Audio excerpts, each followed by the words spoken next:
پہ بے حد درود ہم فقیروں کی ثروت پہ لاکھوں سلام الصلاۃ والسلام علیکہ یا رسول اللہ وعلیٰ آلہ وصحبہ حبیب اللہ، الصلاۃ والسلام علیکہ یا نبی اللہ وعلیٰ آلہ وصحبہ نور اللہ۔ السلام علیکم ورحمۃ اللہ وبرکاتہ۔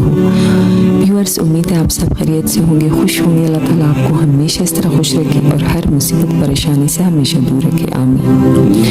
ہمیشہ کی طرح میرے لبوں پر ایک ہی ہے اور وہ ہے درود شریف۔ چلتے پھرتے اٹھتے بیٹھتے ہمیشہ اپنی زبان پر درود شریف رکھیں اور بچوں کو بھی عادت ڈالیں بچپن سے ہی صلی اللہ علیہ وسلم کی، تاکہ اللہ تعالیٰ کی رحمت برکتیں ہر وقت ہم پر نازل ہوں اور مرنے کے بعد بھی ہمارے لیے صدقہ جاریہ بن جائے، آمین ثم آمین۔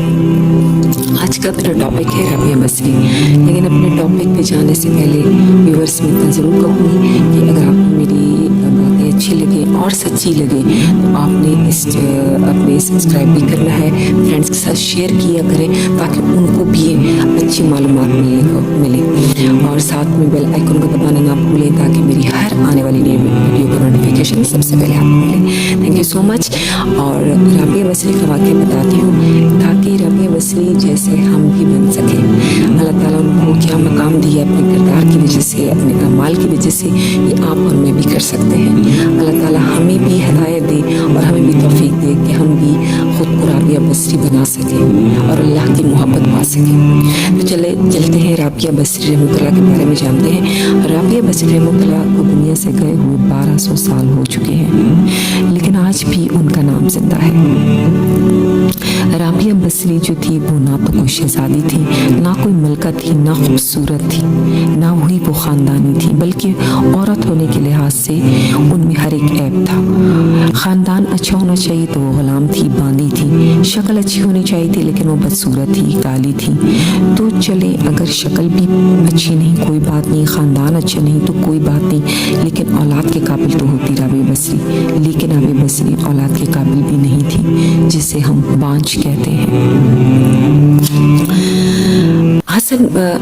رابعہ بصری کا میں آپ کو یہ بتاؤں کہ رابعہ بصری کی ایک عادت تھی، وہ عشاء کی نماز کے لیے وضو کرتی تھی اور اس کے بعد عشاء کی نماز پڑھ کے اپنے ہسبینڈ کے پاس، اپنے شوہر کے پاس جاتی اور انہیں کہتی کہ آپ کو میری ضرورت ہے۔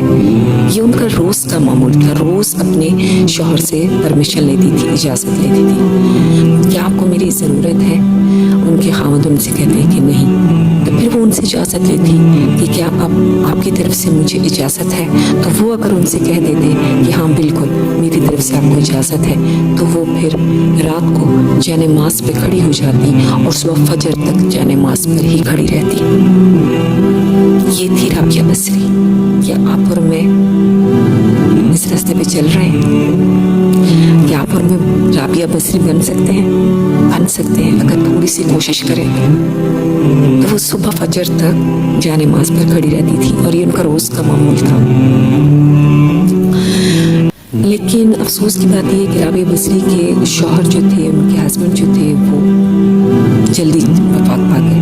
مطلب رابعہ بصری جو تھی تو وہ جوانی میں ہی بیوہ ہو گئی۔ تو وہاں پر حسن بصری بصرہ کے امام تھے، سارے مسلمانوں کے امام تھے، وہ خود آئے، خود چل کر آئے رابعہ بصری کے لیے اور آپ سے کہا کہ میں آپ سے شادی کرنا چاہتا ہوں۔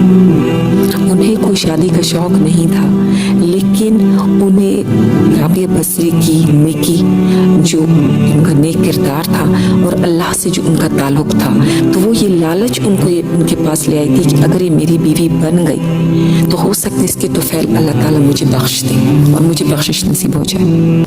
تو رابعہ بصری نے ان سے کہا کہ ٹھیک ہے میں آپ سے شادی کرنے کے لیے تیار ہوں، لیکن پہلے آپ مجھے 4 باتوں کا جواب دیں۔